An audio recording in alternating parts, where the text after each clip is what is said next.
我是赵少康，欢迎来到 TVBS 少康战情室。在我们现场特别来宾，沈富雄委员、林亮君议员、黄伟汉先生、吴思法委员、陈凤行小姐。川普说好，大法官川普关税说没效但是呢，可以给我更多的权利。虽然这样讲，那应该很高兴啊，还是骂大法官判决荒谬而且愚蠢，不爱国、叛国完全不顾国家。搞不好人家跟我要求退税川普现在怕各国现在这个观望就警告各国，你们不要拿最高法院这个裁决来耍花招，否则我的关税会克你更高那么另外呢，这个白宫因为我们台湾的中央社去问白宫，说你那个15%到底什么意思？15%到底是就是15%？还是叠加，还是原来的要叠加那但是我看了这白宫官员今天回复中央社，好像看不太清楚，看起来好像就是15%了按照他的回看起来就是15%，但现在大家也搞不清楚到底怎么回事那美国的贸易代表呢说，川普会重整旗鼓，所以呢关税在起死回生。你看已经死了没有？要复活了那另外呢？川普用这个122条款是50年都没有人用过，他用然后来强征关税。不过呢，最多只有15%，最多只有150天，而且呢是说这个大规模而且严重的美国国际收支赤字，还有呢美元将面临而且发生严重显著的贬值，其实都没有发生。贸易它固然有赤字，它有服务业的收入另外呢，大家赚的钱又回到美国去所以它其实并没有什么国际收支的支持，它没有这个问题台湾不是这样吗？台湾到现在大概赚了5、6千亿美金，都在哪里？都在美国买它的公债什么一大堆这些东西那另外呢，这个美国可以做什么它原来叫做对等关税了。另外，它现在用122条款，将来可以用201条款、232条款、301条款，根据不同的法然后呢，其实大部分都是1974年、74年，5个里面有3个是74年的时候定的了那这个反正有些比如301这个232是要经过调查的，要提出证据不是乱用的那欧洲议会呢就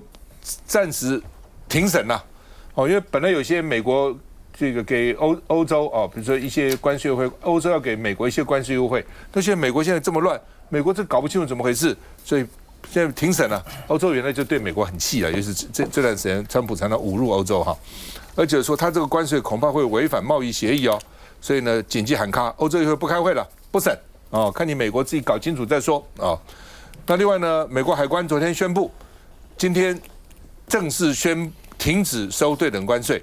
但是呢，大法官已经决议3天了嘛，那3天还收了3天那要不要退款？如何退？这3天退不退？3天以前的退不退？那另外呢，这个 FedExpress 那先提出第一级开第一枪，要全额关税退还所以呢，可能很多其他公司也会接着提出来。他说这搞惨我们了，我们交了多少关税，手续多麻烦，现在都还给我们那道琼昨天狂泻800点主要的原因有2个一个就是川普这个关税什么一下子10%，一下子15%，很不确定，一下子只有什么232，一下子301，那些美国那些商人你在搞什么鬼第二个呢，就是大家对 AI 还是有点怀疑，到底 AI 投资这么大，收入到底怎样？IBM 呢昨天跌了13%，跌得蛮凶的那另外呢，这个说巴西反而变成最大的受益者，因为川普最讨厌巴西那个总统给他很高的关税，就现在全部都15%，他反而呢这个得利了现在变成这样反正当时听川普话的，跟他签协议的现在看起来都没有什么好日子过，反而当时呢他最讨厌的反而是占到便宜了那另外呢，川普马上要发表国情咨文了那他的执政不满意度已经飙破60%而且民意调查有64%人不相信他是一个诚实的总统所以呢，大家对他处理关税方式也很不满，64%是不满意的那认同的有36%。那现在呢，这个民主党很多国会议员已经表示我不去，就事先宣布我不参加这个每年总统要到国会去有一次的国情咨文的报告，我们看一下。大家大批货船进港，美国海关宣布，从美东时间24日起停止征收违宪的对等关税。The whole thing is a farce. He needs to return that money, needs to refund that money with interest. 川普政敌抓到机会攻击，欧盟方面也很生气，考虑冻结与美国的贸易协议。Now we simply request clarity from the US so that we can figure out what happens next. It's not more complicated than that. 川普发文警告各国别想耍花招，尤其数十年来敲诈美国的国家将面临更高的关税，后果自负。 국익국대화라는 원칙을 기반으로 한미 관세 합의를 통해 확보된 이 균형이 훼손되지 않고 우리 기업에게 미칠 영향이 최소화될 수 있도록 미국 측과 우호적인 협의를 지속해 나가기로 하였습니다. 美韩关税按兵不动，美国内部联邦快递开第一枪，提告美国政府要求退还税款。 The Supreme Court did not address refunds. The Supreme Court remanded it down to a lower court. That could be weeks or months when we hear them. 显然，川普政府不会主导退税，就算可退还税款，也旷日费时。关税乱局害美股23日收盘又大跌，四大指数全面收黑，美元同步承受压力，因此黄金避险优势继续喷涨。老沈怎么看？大家不要忘掉啊，大法官在礼拜五还没有做那个决定之前，川普有预告说，如果推翻了，那是一个天大的灾难。好，现在真的推翻了，他又好像忘了他讲这句话，他现在又哇，他大话讲一大堆，吓得大家一愣一愣的。你居然有底气，才想这个家伙根本就说谎，还有说谎不打草稿。你看他现在有很多备案了，有备案第2、备案第3、备案第4、备案第5，都有法条，这些法条都是老法条。 而且没有一个法条是很容易执行的，因为这些都要经过商业部去查，调查有根据，那查全有，而且每一个涨税是个别的，而且都有上限，不但有上限，而且有期间，哪有那么简单？所以呢，很简单，你看这个15%加上去以后没有跌下，好，都是一律。你晓得全世界有哪几个国家因为这个决定 而感到吃亏。我现在看到的就是4个到5个，一个是英国，一个是新加坡，一个是澳大利亚，还有一个是欧盟。原来低于15%了。这些都是什么？都是白人啊，都是高等白人 ，WASP， 都是川普看得起的国家。川普心里隐隐作祟的那个大白人主义啊，在这个东西就看得出来。他原先对他们特别好的国家，这次出了一点小亏了。 这小亏就哇哇叫哇哇叫，除了这几个以外啊，全世界所有的国家都受惠，包括台湾在内。所以我们台湾呢，就是说这礼拜等是我们这个朝野都一样，脑筋都秀到啊，你看都不懂啊，都没有底气啊，没有学问啊，那个外国的资料也不多看一点，大家都觉得郑丽文那个原先郑丽君原先的那个比较好。 所以要守住那个，要赶快，要开会，要开国会，把它通过其他的什么，最惠国那些都要去守住。这个是傻瓜，你这是足惊死的。你跟他讲好的过不掉，今晚愈来愈坏，这个会给人家笑，你知道吗？因为你晓得，川普所拒开征关税、提高关税，都被大法官宣布既违宪又违法了。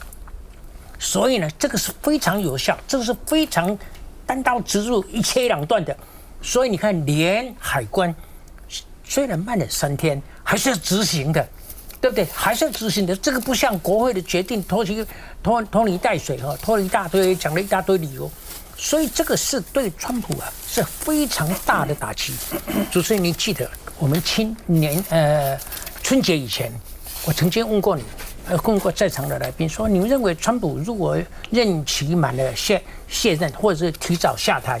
他的政绩、他的所言所作所行，会在美国的历史上留下多少？”你那时候说 50-50， 我说只有20，我今天要修正了，不到5%，而且会是0，而且我认为最大的可能是会归0。不过我告诉你，这个年假一共10天啊，我每天都在想军国大事。 一下，而且很有收获。不过今天我们没时间，我们只能讲这个关税的问题。这个东西我告诉你一个秘方，告诉你一个秘籍，我个人的秘密，今天就给全国人民知道。当你很努力、有收获的时候，你全身振奋，你觉得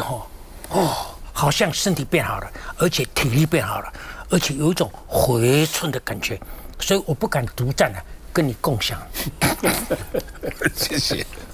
基本上我们这样想，美国这边讲5大关税，他为什么川普先用这个？就是最简单、最有效嘛。那你这个不行用的，其他当然没有这个有效嘛，所以一定是这样嘛，对不对？所以呢，这个川普才这么气嘛。如果说这么好的话，他高兴死了，对不对？他为什么那么气呢？来，冯姐。好，我们先讲，就川普来说，我觉得整体来说，这次的关税，它对内会是一团混乱。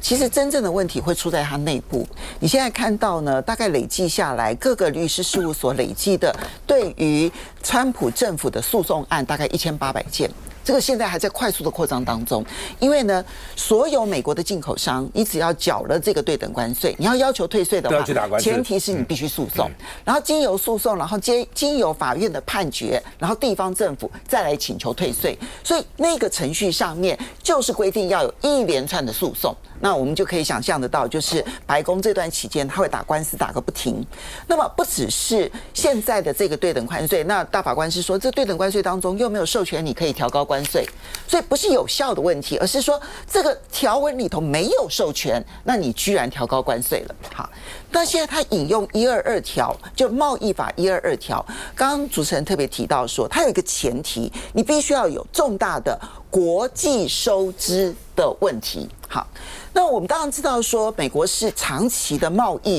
逆差国，它去年的贸易逆差9000多亿。好，那因为货品的部分1兆2000多亿，然后呢，属于服务的部分是顺差，所以呢，一加一减呢，它是逆差9000多亿。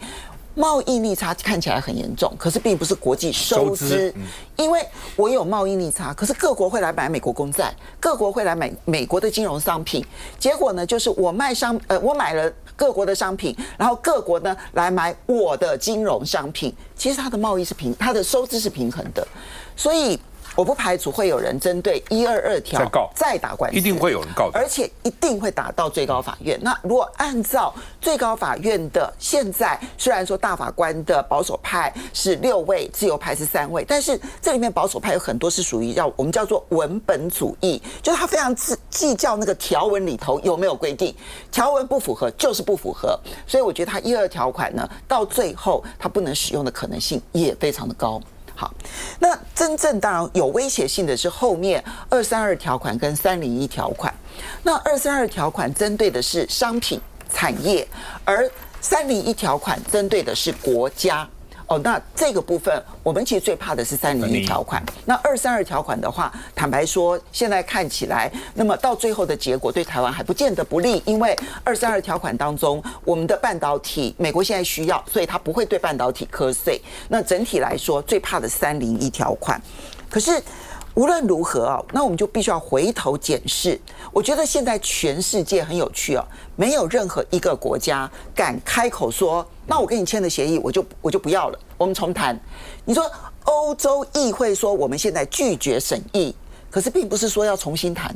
我不认为欧洲到最后能够坚持到就是完全就是要推翻原本的协议，因为确实也害怕301条款。可是如果真的只有301条款，我们就要回头来说，我们当初郑丽君所签的协议，那民进党跟行政院上上下下铺天盖地的告诉大家说，我们得到什么？得到15%的不叠加。那现在大家都只是15%，其实说起来，那个不叠加等于是没有得到。然后还有就是像蝴蝶兰这一些的商品，他们可以免税。除此之外呢，我们要付的是什么？5000亿美元的投资，然后呢，还有另外就是800多亿，合起来2兆多的采购案，包括了能源、天然气，还有电力设备的，还有包括了他们进口的来租，我们必须要放宽标准，不但放宽标准，而且你不可以逐批检验如果说是美国，它有一个 list 名单上面，这些工厂你通通不准检验。它的名单上面的，就我们要检验谁，不是由我们自己决定，是由美国 AIT 决定，而且他特别强调是 AIT 决定，我们现在变成 AIT 管辖的了。然后呢，同时99%的这些关税通通都要降税，汽车这部分降也就算了，可是他要求的是我们的汽车的环保标准，不可以使用台湾的原本环保标准，你污染就归你污染，用我美国的标准。川普前一阵子才放宽他们的环保标准，所以污染这件事情很重要吗？很重要，但是污染的是你台湾，没关系，所以请你要放宽标准。那不是请你，我命令你放宽标准，而我们也放了。然后呢，渔业的劳检由美国来监管。然后呢，我们这边呢，所有的进口的商品有没有强迫劳动，由他们来决定。各位，你觉得这是一个合理的一个条件吗？就说这是一个贸易谈判呢，还是一个如何成为美国次殖民地的一个谈判呢？所以今天的问题并不是在于说那5000亿美元而已，今天的关键点是在于我们现在有很多台湾的主权是由 AIT 来执行这件事情。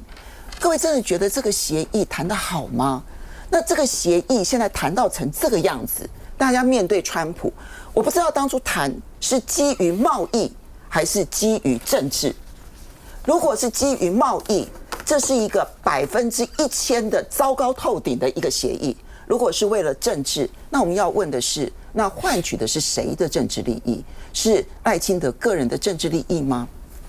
不，基本上哈，就是说，川普到前天还在就讲说台湾偷我们的半导体，如果不是我100%的关税，他不会到美国来投资。我就不懂哦，今天台积电如果跟美国说你抽我100%好了，美国敢吗？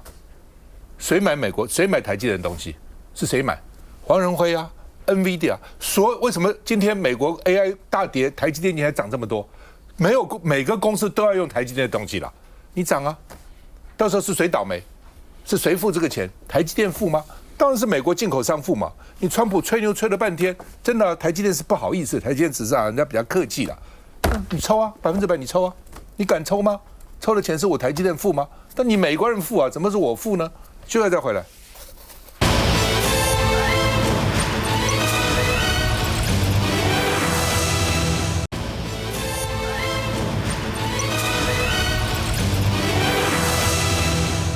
好，郑丽君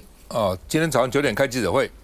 说呢要确保我们最好的待遇不变，然后呢要送给立法院去审查，然后呢，因为他现在签了2个了，一个是 ART， 一个是 MOU 了，这个 ART 是主要关税了 ，MOU 是投资了，说呢会一起送给国会，因为他其实老美也是要求2个一起，不是分开签的了。那另外呢，对等关税，美国最高法院说失效了。郑丽君说，跟232条款无涉，232条款有关的，并不在这个失效里面。所以232条款，台湾所有是最惠国待遇。大家不要以为最惠国是0啊，不是，最后只是说别人怎么样，你跟人家一样，就是这样而已。你没有比别人多而已，但是并不比别人少啊。那另外呢，现在又是122条款就是15%，15年哈。那原来有一些台湾可以豁免的没有，因为它全部都是15%嘛。所以呢，农业部长说呢，农产品销美，我们是要争取能够享有 ART 的待遇啊，有些这个零关税啊，希望能够有像蝴蝶兰啦、青蛙啦、观赏的蛙啦说呢原来是有零关税，现在没有这个零关税了需要付关税了，现在都15%嘛。那兰花业者就讲说15%呢已经吃掉我们的毛利了，我们兰花根本也赚不了多少钱呢。毛利只有15%了都不到15%了，意思是这样那另外呢，说我们工具机出美国比韩国多4%了但是有232个项目不受影响，什么意思他是说，比如说这个台湾这个原来呢，假如说工具机4%，现在因为15%就变19%，他认为是加上去的，但是现在到底加上还不加上，说实话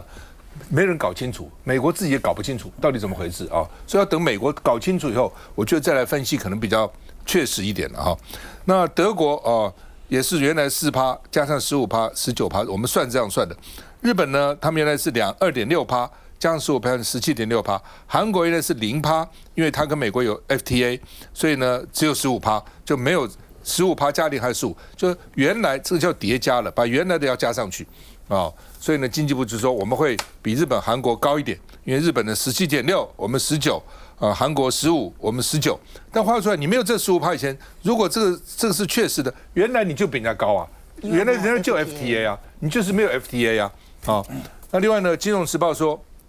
日本、韩国、台湾砸1000亿，会变成一个这个冤大头一样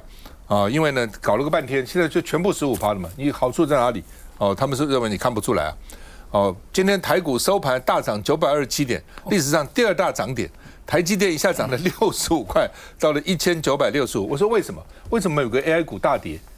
？AI 股最近不好啊？为什么台积电好？因为美国各个公司都要台积电的东西。这怎么办呢？那赵先生还有一点因为现在在美国是软不如硬，现在呢在软体股当中有一个 AI 颠覆恐慌，大家拼命抛售软体股，可是硬体股是拼命吹捧，所以费城半导体也比较强。那这里面的硬体股，台湾跟韩国就是最受惠的，韩国今天已经涨38%了。大家主要担心说 AI 股票投资很多，产业投资很多，但是看不到回色到底怎样了。那媒体是说呢，政府还在跳针，一直说我们好啊，好的不得了，好的继续维持啊。但是呢，并没有说明清楚呢，新关税到底好坏在什么地方。我常常觉得你总是有一个说明算给我们看一下嘛，对不对？好，这个原来这个我们是怎样，那现在川普这样新的措施下来以后，我们是怎样？然后我们到美国投资那个是怎样？因为总是要有一个说明，这数字这没有那么困难那只是用形容词来讲，很好。那什么叫很好呢？我们看一下。领军台美关税谈判的行政院副院长郑丽君率领经贸核心团队亲上火线回应川普寄出的122条款。这个判决无涉于232条款，我相信已经达成协议的国家应该相对有空间能够确保取得较好的待遇，强调台美投资合作 NOU 不受影响，但签订的 ART 豁免2072项产品，台湾专属豁免没有了。像茶叶以及多数的航空器零组件，这一次是在行政命令的豁免清单。但是它未来是有变动性，蝴蝶兰药用的化学品以及像印刷品等，那这一次就不在行政命令里面豁免。27项中有蝴蝶兰、火鹤花，没有输美零关税，尤其蝴蝶兰影响重，从零关税变为15%，与主要竞争对手荷兰相同。但郑丽君强调积极与美方沟通 ，ART 跟 MOU 要同时并送国会，我想这一点承诺我们是不变的。我国跟美国已经洽签的 ART 是一个有利的基础。我们要巩固这个已经取得的一个谈判的好的结果，继续力拼台湾不叠加优势。因为川普再度发文警告，若有任何国家敢利用最高法院的荒谬裁决耍花招，将面临税率更高关税。这不是所谓重启谈判，这个是我们会积极的向美方来联系了解。但是否忧心步入欧盟后尘没有明讲？面对川普关税变数多，盼以产业为最大考量。来，伟汉。因为川普现在目前状况应该是看坏，大家觉得说，你对不对？最高法院都这样子，然后马上期中选举，然后国内也有很多的压力，他国情咨文，甚至很多国员都不要去。可是川普还没有倒，所以呢，当川普在出事，有跟大家讲，谁对于先前谈好的还想要动歪脑筋的话呢，我就会予以重击。我觉得啦我个人看法就是要谨慎，然后不要变成是棒打出头鸟的那个对象，因为川普已经在盯了嘛，谁要先不要哈 ？OK， 那行政院今天开的记者会，刚刚这个主持人康哥跟大家讲这3点，我很关注是产值哈，我很快再给大家看一次哈，因为机械产业哈，我们现在确实是比韩国还有日本都高，跟欧盟一样是16.5。那大家看到浅蓝色的部分就是最活的待遇，所以加起来是15再加1.5会变16.5，但是你要注意它的产值产值是1.04兆，有30万人相关的就业机会，这其实是影响是大的，所以机械是有影响的，反而是汽车零组件没有，因为都一样嘛，欧盟、日本、韩国都一样，都是15。那这个部分呢是2900多亿，最少的是工具机，但工具机影响最大。因为工具机呢是直接比这个就是韩国多了4%在这边，那这个蓝色的部分就是最活待遇，那这次加上来就是15%，1974年的122条款，那它影响多少呢？900亿元的产值，3.4万人，主要在台中跟彰化，所以现在目前经济部能够统计出来的影响就是这几个产业，可是这个都还要跟美国方面在做确认。那 AIT 跟 MOU 一定要送，很快就送到立法院了。今天立法院刚刚礼拜二很多大事情发生，等一下我们后续会谈哦。那我们的国会到底要怎么面对这个台美的 MOU 跟 ART 呢？我们是要谨慎的先等美国的回复，还是说我们就先等一下呢？好，那我举一个简单的例子做个结尾。好，去年在韩国7月多跟美国谈好以后，11月20日才送进韩国的国会。可是送进台没有多久，2个月，川普就翻脸了，好，所以把它往上提了嘛。所以川普他确实他是有可能对于他一不高兴就会有动手的。我觉得啦，哈，我个人看法就是，我们在现在世界各国都在跟美国交涉，看后续的状况情况之下的时候，我们不要成为第一个。不要是第一个说不要，也不要是第一个说要的，这样子比较保险。赖亮君，我想在这一次的这个美国的大法官做出这样子的一个违宪判决之后我觉得当然美国有他们内部必须去解决的问题啦。因为现在大家讲说，那122条款到底有没有适用的可能性刚刚其实凤馨姐也有提到，当时在122条款所设立的时候，这个条款它的背景包含这些当时它是这个固定汇率啊等等的，跟现在的状况完全是不一样。所以川普现在去用122条款到底适不适用，现在仍然是打上一个问号。可是问题是现在大家一直在讲说，那到底台湾现在所争取到的这一些的相关的最惠国待遇以及这些关税，接下来会怎么影响我觉得是这样子，就是之前我们大家在谈的时候，其实每一个国家真的都受到川普的影响。那每一个国家的执政团队都拼尽全力的去谈判。现在我们要去思考的是说，在接下来的这150天内，也就是因为122条款最长150天嘛，美国。那如果在150天当中，那我们怎么样去基于原本的 ART 跟 MOU 的基础上面，继续跟美国不断的保持沟通跟畅通的谈判管道，我觉得这才是正确的。刚刚暐瀚哥讲的，其实我也非常认同，因为现在这个时刻，每一个国家都在静观其变，每一个国家都在等待。但谁要先冲，不管他是同意或反对，要去推翻之前的谈判，很容易在接下来川普到底要怎么变，你都不知道。所以我觉得现在国人应该要继续支持我们原本既有的谈判。那至于大家讲说，那每一个产业都会有不同的影响，那又相较于工具机，我们在其他的国家上面看起来我们好像又去弱势，可其实每一个国家都这样，有的产业我们相较于日本跟欧盟，我们拿到的是更好的优惠，那其他国家可能也会觉得说，其他国家的国会也会说你看人家台湾谈得那么好。那我觉得在每一个国家大家都要互相比较，这都没有关系。可是问题是现在我们所谈到的这样子的一个最新的进展，大家应该要一起共同来支持。面对川普这样子的一个，你说一个狂人政治也好，无法预测的一个这个国际经贸体也好，大家在这个时候，大家应该要团结一致。我基本上一定会有些行业受到影响，这大家都知道。但是美国为什么对你这么好呢？照我们讲的，对我们正好，这个不要税，那个不要税，为什么？因为你答应他很多其他条件呐。除了凤馨讲以外，你到美国要投资5000亿美金呐。对啊。5000美金多少钱？5000美金是多少钱？但你要5000亿美金，其他当然我放你一点什么关系呢？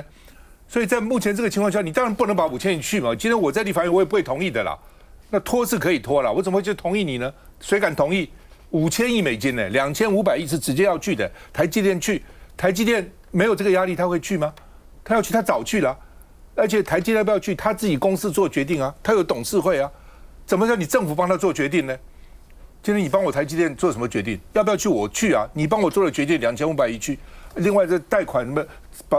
中小信用保证2500亿，那你信用保证给国内产业多好呢？这些产业会受到影响，你现在算得出来吗？好吗？就算你工具机多少钱，这个兰花多少钱，算出来呢？因此损失多少？政府帮助你啊，贷款给你啊，那个有多少钱？给你5000亿美金，5000亿美金是多少钱？5000亿美金是差不多将近20兆，是我们7年的中央政府总预算呢，这么多钱呢，对不对？这个钱拿一点，拿利息出来的补贴都够了。所以你要我讲，你要政府要算这个比较利益嘛，不是傻傻通通跑去了嘛？你现在怎么可以去呢？现在当然不能去嘛，休息一下再回来。